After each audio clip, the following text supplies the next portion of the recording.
Good evening, St. Francis, and welcome again to Wednesday Evening Reflection. I'm Jayne Porcelli, Pastoral Associate here at St. Francis de Sales. So we've come together to break open the Word for this coming Sunday's liturgy. Let's take a moment to just quiet ourselves, put aside all those things we were worrying about, and remember that God is with us.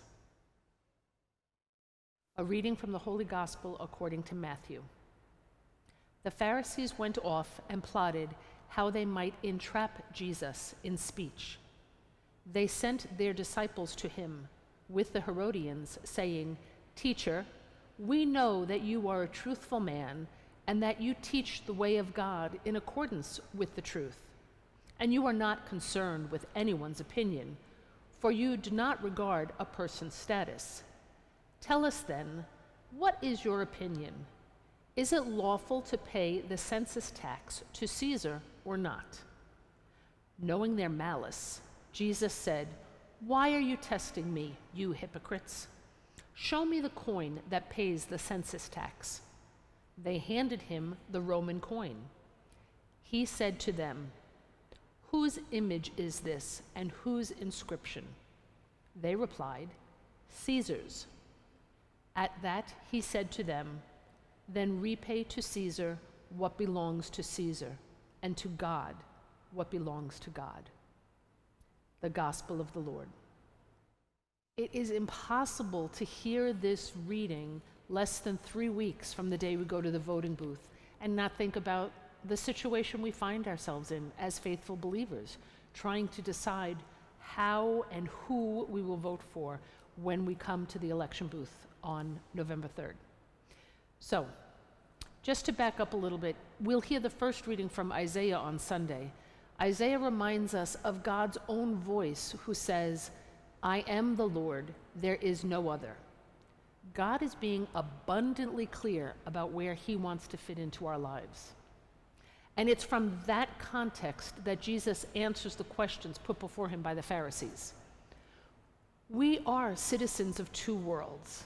We have a foot in both the temporal and the spiritual world, and this is still true today. We have duties to each. We live in a particular time, in a particular country. Here in New York, we're fortunate to live in an amazing city, in a truly blessed country. As believers, we know that our lives also have a deeply spiritual dimension. We know that there's another reality, an eternity that we hope to enter when our time comes. There are moments when our lives and our beliefs are in sync, but we're also aware that there are places of conflict between our public and our spiritual lives. St. Thomas More, who was beheaded by Henry VIII, summed this up very simply when he said, "The king's good servant, but God's first." We must recognize that there are times when, as believers, we are called to speak out, to speak the truth in a loving way against the neglect or the inequitable behavior on the part of any government that harms those who have less in our community. The clearest, most basic example I always reflect on is this. Why are the schools and the playgrounds just south of East 96th Street in so much better shape than the schools and the playgrounds north of East 96th Street? Don't all of our children deserve wonderful places to grow and to learn? Why aren't they the same? And once we're aware of the inequality, then what do we do about that?